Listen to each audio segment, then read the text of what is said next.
The morning sun caressed the white brick facade of the Williamses' house, its warm glow a stark contrast to the brewing storm of violence that would soon shatter the peaceful suburban landscape.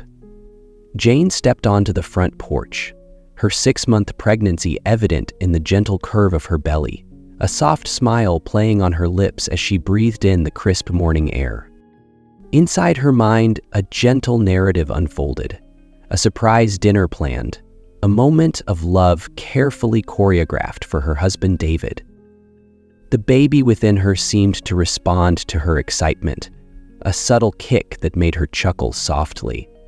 "You're going to love what I'm making for Daddy," she murmured, her hand tracing the roundness of her stomach. Harrison seemed to hold its breath that morning. The street was quiet, almost too quiet, with perfectly manicured lawns and row after row of identical houses standing like silent sentinels.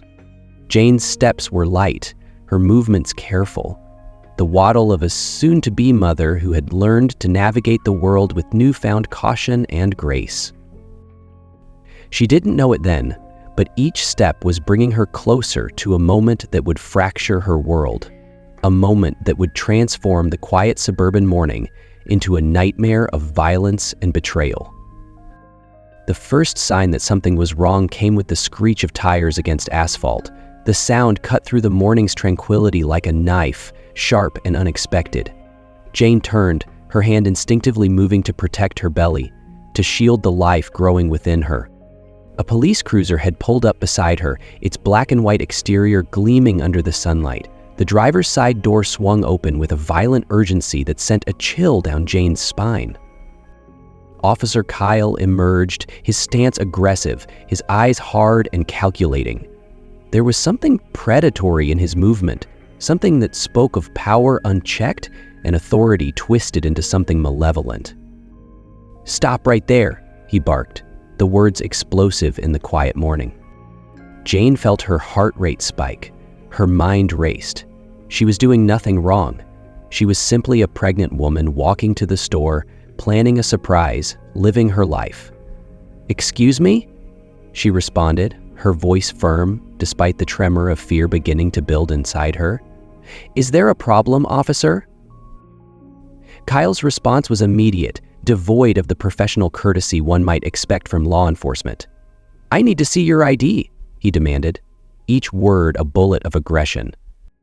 The request seemed absurd. Jane hesitated, her mind struggling to comprehend the sudden intrusion into her peaceful morning. "I'm just going to the store. Why do you need to see my ID?" What happened next would become a pivotal moment, the instant when a routine morning walk transformed into a nightmare of institutional violence and personal terror. Kyle's face contorted, a mask of rage and something darker, a mixture of prejudice, power, and a bone-deep desire to dominate. "Because I said so," he shouted. "You're acting suspicious, and I want to know what you're doing out here." Suspicious. The word hung in the air, loaded with implications. Jane, a pregnant woman in a quiet neighborhood, suddenly branded as a threat? The absurdity would have been comical if not for the genuine danger radiating from the officer. Her hands began to tremble, from fear, from anger, from the protective instinct of a mother already fighting for her unborn child. She knew in that moment that something was terribly wrong. Little did Jane know that this encounter would set in motion a chain of events that would test the limits of love, justice, and revenge. That her husband, David, a man with skills and connections far beyond her understanding, would soon be drawn into a calculated mission of retribution. But for now, on this seemingly ordinary morning, Jane stood facing Officer Kyle, the first tremors of a coming storm just beginning to make themselves known. The tension crackled between them like electrical static. Jane's vulnerability amplified by her pregnancy, Kyle's aggression a predatory energy seeking to consume her sense of safety. Each second stretched into an eternity, the quiet street suddenly feeling claustrophobic and menacing. "Just show me your ID," Kyle shouted, his voice a weapon designed to intimidate and control. Jane's hands shook as she retrieved her identification. The simple act of compliance felt like a surrender, each movement calculated to avoid provoking further confrontation. Her breath came in shallow, controlled patterns, a survival instinct honed by the sudden, inexplicable threat before her. Kyle snatched the ID, his eyes scanning it with a contempt that went beyond mere professional scrutiny. "What are you really doing out here?" he sneered, shoving the document back at her with a force that made her stumble slightly. "I told you I'm just going to the store," Jane responded, a tremor of frustration entering her voice. "Please, let me go."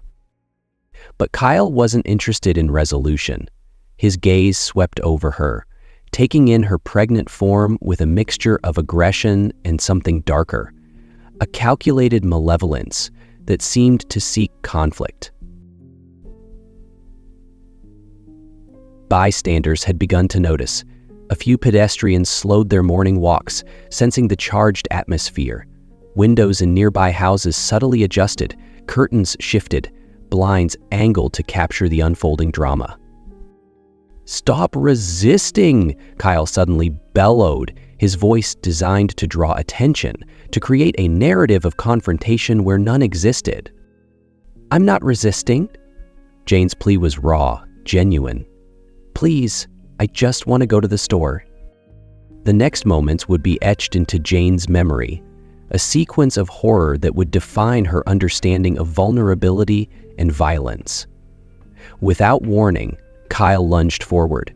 His hands, meant to protect and serve, became instruments of violent assault. He pushed her, his full body weight forcing her backward. Jane struggled to maintain her balance, her pregnant body a delicate ecosystem, suddenly threatened by external violence. Her arms windmilled, seeking stability, fighting against the sudden physical assault. "Stop, please," she cried, her voice breaking. But Kyle was beyond reason. In a moment of unthinkable brutality, he kicked forward, targeting not just a woman, but a mother carrying life within her. The kick landed squarely on her stomach. Time seemed to fracture. Jane collapsed, her body crumpling onto the sidewalk. Her hands instinctively wrapped around her belly, a primal protective gesture that spoke volumes about a mother's love. "My baby!" she gasped, tears streaming down her face, her world reduced to a single, terrifying concern. The street erupted into chaos. "Call an ambulance," someone shouted. "It's pregnant. Be careful." A woman's voice cut through the shock, a chorus of horror rising from the gathered onlookers. Kyle stood frozen, the reality of his actions suddenly visible in the shocked faces surrounding him. Witnesses pulled out phones, recording, documenting the inexplicable violence that had just unfolded in broad daylight. "Everyone, back off. I'm handling this." Kyle's attempt to regain control rang hollow, a desperate proclamation that fooled no one. Jane's world had narrowed to a singular prayer. "Please, my baby, please be okay," she whispered, a mantra of maternal desperation. Each word was a thread of hope, desperately woven against the sudden, violent unraveling of her mourning. Paramedics arrived with surgical precision, their movements practiced and urgent. Jane was lifted onto a stretcher, her body a fragile vessel carrying precious cargo. The ambulance siren sliced through the morning quiet, a piercing declaration of emergency. At the hospital, everything became a blur of white walls, urgent medical terminology, and the constant beeping of monitors. Doctors spoke in hushed, professional tones about placental abruption, about risks, about emergency procedures. "We're going to take care of you and your baby, okay? You just need to stay strong," a nurse tried to reassure her, but Jane was beyond words, beyond comfort. Her entire world had been transformed in moments. A simple walk to the store. A surprise dinner planned? a life growing within her, all suddenly suspended in a moment of inexplicable violence. "Please, let my baby be okay," she whispered, a prayer cast into the sterile hospital atmosphere. Little did Jane know that her husband David, a man with connections and skills far beyond conventional understanding, was already being set into motion. A man whose professional life existed in shadows, whose love for his family would soon translate into a pursuit of justice that would redefine the very meaning of the word. The story was just beginning, and the consequences of Officer Kyle's actions were about to unfold in ways he could never imagine. The hospital's fluorescent lights cast a sterile glow over David Williams, a man who seemed to vibrate with contained energy. Maria, Jane's best friend, stood nearby, her hand a gentle anchor against the storm of emotions threatening to consume him. David's professional training, years of CIA operational experience, fought against the raw, primal surge of a husband and father facing an unthinkable violation.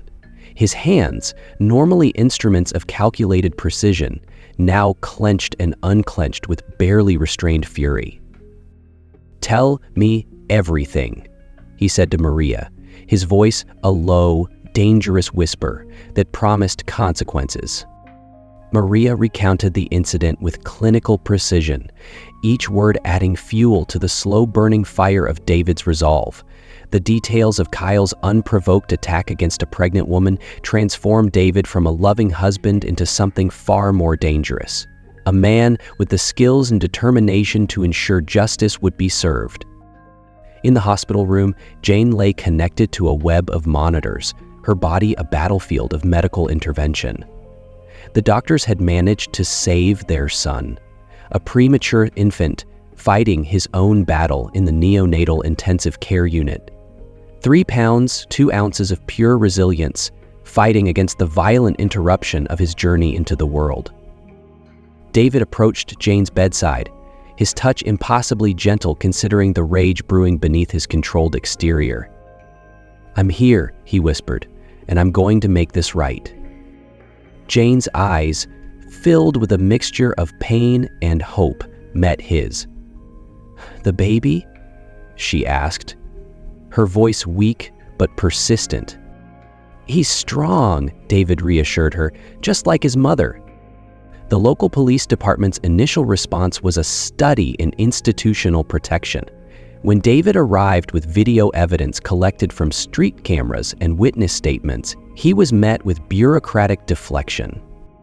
"The situation is under review," an officer said dismissively. Officer Kyle said she was resisting. The words hung in the air, a transparent attempt to justify the unjustifiable. David's professional background gave him a unique perspective. He understood exactly how such systems protected their own. But David Williams was not a man who accepted systemic injustice.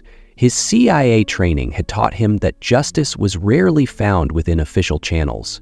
It was something that had to be carefully, meticulously constructed. Over the next weeks, while Jane recovered and their premature son grew stronger in the hospital, David began his own investigation. He pulled strings, activated networks that existed in shadowy intersections between law enforcement and intelligence communities. Officer Kyle's life began to unravel in ways he couldn't comprehend. The first warning came as a manila envelope left on his doorstep.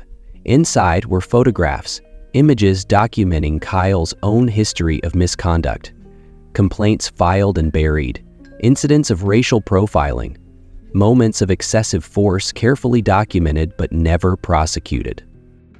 Next came digital disruptions. Kyle's personal devices became unreliable. His car wouldn't start, his phone experienced mysterious signal interruptions. An unmarked vehicle seemed to follow him everywhere, a constant reminder that someone was watching. "Who's doing this?" Kyle would mutter to himself, paranoia growing with each passing day. David worked with surgical precision. Each action was calculated, designed to create psychological pressure without leaving traceable evidence. He understood the art of destabilization, how to make someone feel hunted without ever directly confronting them. Maria became Jane's primary support, helping her navigate the physical and emotional recovery. The medical bills were substantial, the trauma profound, but there was an underlying current of hope, a sense that something was being done. Their son, whom they named Michael, represented pure potential. Born 3 weeks early, he was a testament to survival. Each day in the hospital saw him growing stronger, his tiny lungs filling with the breath of possibility.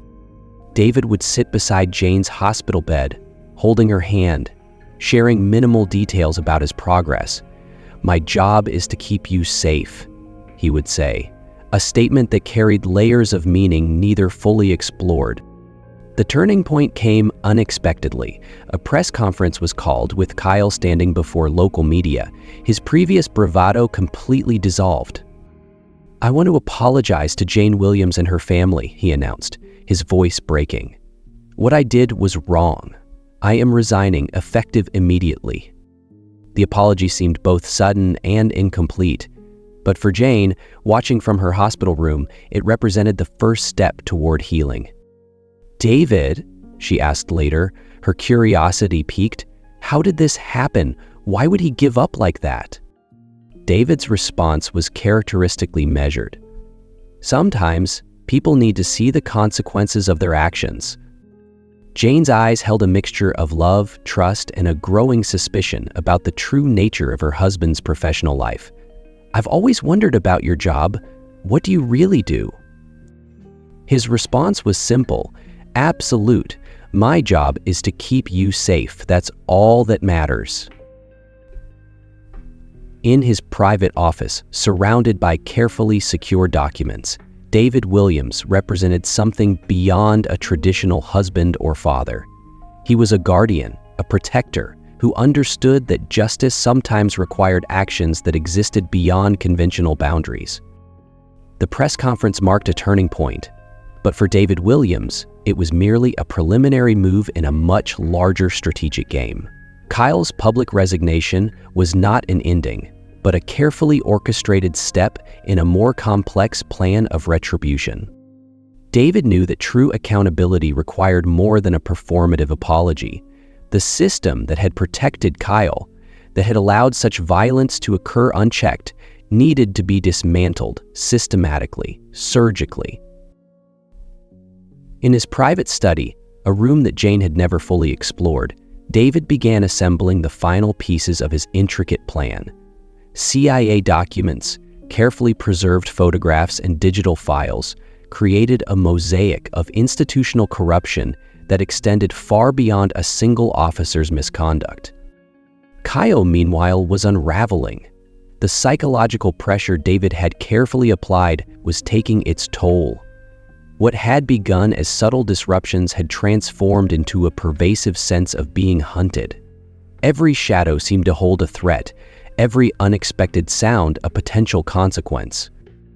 One evening, as darkness settled over Harrison like a heavy blanket, Kyle received a final communication. An encrypted message, delivered through channels that should have been impossible to penetrate, laid out the full extent of his exposure.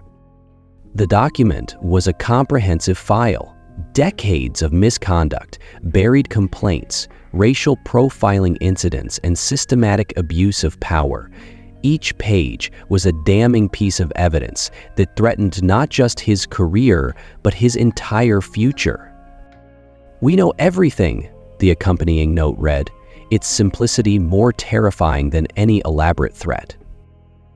David watched from a distance, a ghost in the machinery of justice. His methods were neither legal nor completely illegal. They existed in a gray realm where accountability superseded bureaucratic protection. Jane was recovering, their son Michael growing stronger each day.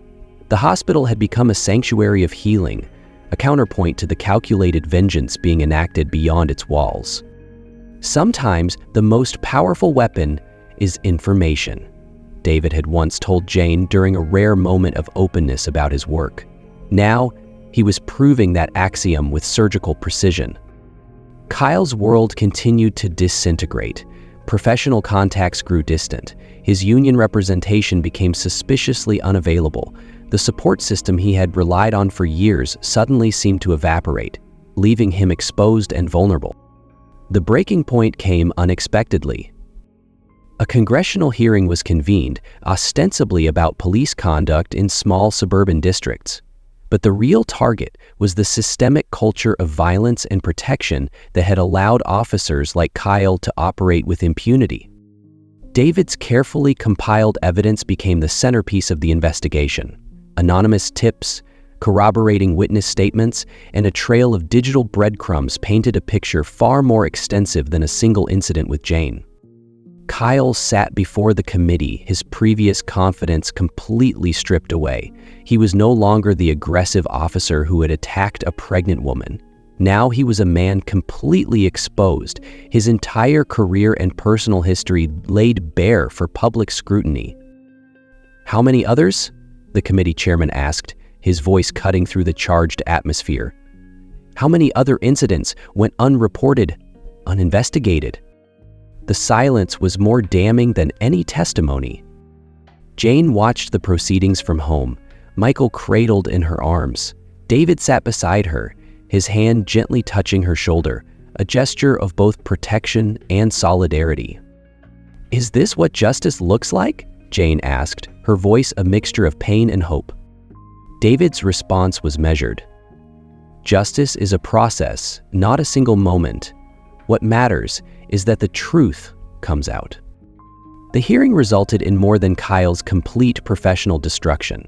It triggered a broader investigation into police conduct, creating a ripple effect that would impact law enforcement practices in multiple jurisdictions. For David, it was never about personal revenge. It was about systemic change, about creating accountability where none had existed before. As the investigation concluded, David returned to his study. He opened a secure drawer, revealing the tools of his true profession: documents, encrypted communication devices, evidence of a life lived in shadows for the sole purpose of protecting those who could not protect themselves. Jane watched him from the doorway, their son sleeping peacefully in her arms. The look they shared was one of understanding, a silent acknowledgement of the complex world they navigated together. "No one will ever hurt our family again," David whispered, a promise made not just to Jane and Michael, but to himself. The story wasn't about triumph, but about resilience, about a system slowly being forced to confront its own failures, about a family finding strength in the most unexpected moments of vulnerability. The months following the congressional hearing transformed the Williams family's life in ways they could never have anticipated. Jane's physical recovery intertwined with a deeper, more complex emotional healing, a journey of rebuilding trust and understanding. Michael, their miracle child, became a symbol of resilience. Born 3 weeks early, surviving the violent attack that could have claimed his life, he grew stronger with each passing day. His pediatrician marveled at his determination, a trait both Jane and David recognized as a family inheritance. Jane's therapy sessions became a crucial part of her recovery. She worked with a specialized counselor who understood the nuanced trauma of surviving police violence while pregnant. Each session peeled back layers of fear, anger, and vulnerability, helping her reclaim a sense of personal agency that had been violently stripped away. David remained a constant, supportive presence. His professional life, the shadowy world of intelligence and strategic intervention, remained carefully compartmentalized. To Jane, he was simply a husband and father committed to his family's healing. David would simply smile, understanding the multiple layers of that statement. The local community's response surprised them. What could have been a moment of division became an opportunity for collective healing. The congressional hearing and subsequent reforms had sparked conversations about police accountability, about systemic change. But healing was never a linear process. Some nights, Jane would wake up trembling, the memory of Kyle's violent kick replaying in her nightmares. David would hold her, his touch gentle, his presence a shield against the lingering trauma. "I'm here," he would whisper. "You're safe." The legal aftermath continued to unfold. Kyle faced multiple investigations. His career in law enforcement was definitively over, but the consequences extended far beyond professional disgrace. Civil rights organizations used his case as a catalyst for broader police reform initiatives. Maria, Jane's best friend, became an unexpected pillar of support. She helped with Michael, brought meals, and provided emotional support that went beyond mere friendship. She understood the delicate balance of helping Jane heal without making her feel pitied.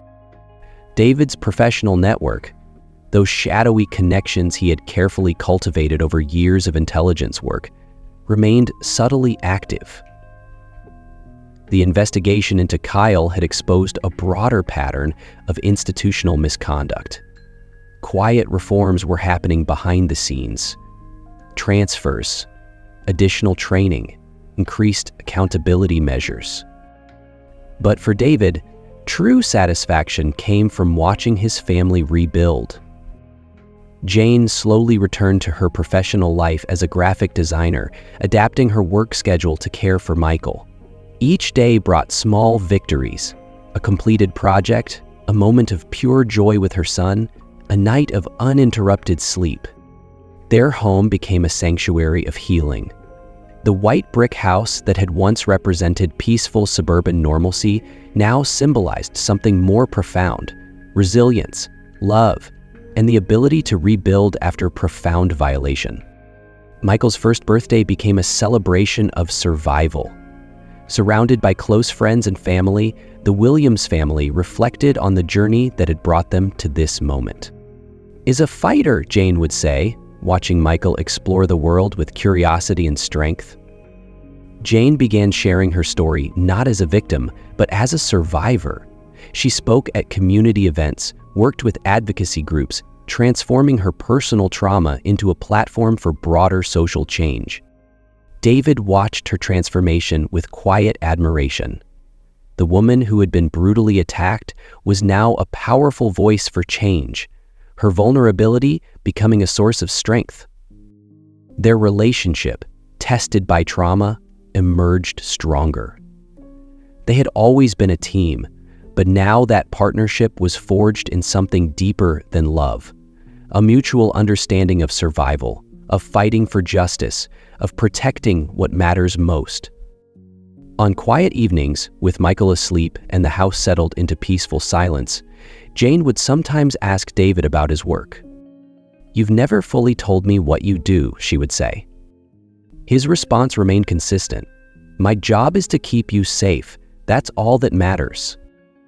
It was an answer that contained multitudes, a promise, a protection, a glimpse into a world of strategic intervention that existed just beyond ordinary perception. As Michael grew, he would inherit more than just his parents' love. He would carry their resilience, their understanding that justice is not a destination, but a continuous journey. The Williams family had survived. More than that, they had transformed, turning a moment of profound violation into a testament of hope, strength, and unbreakable love.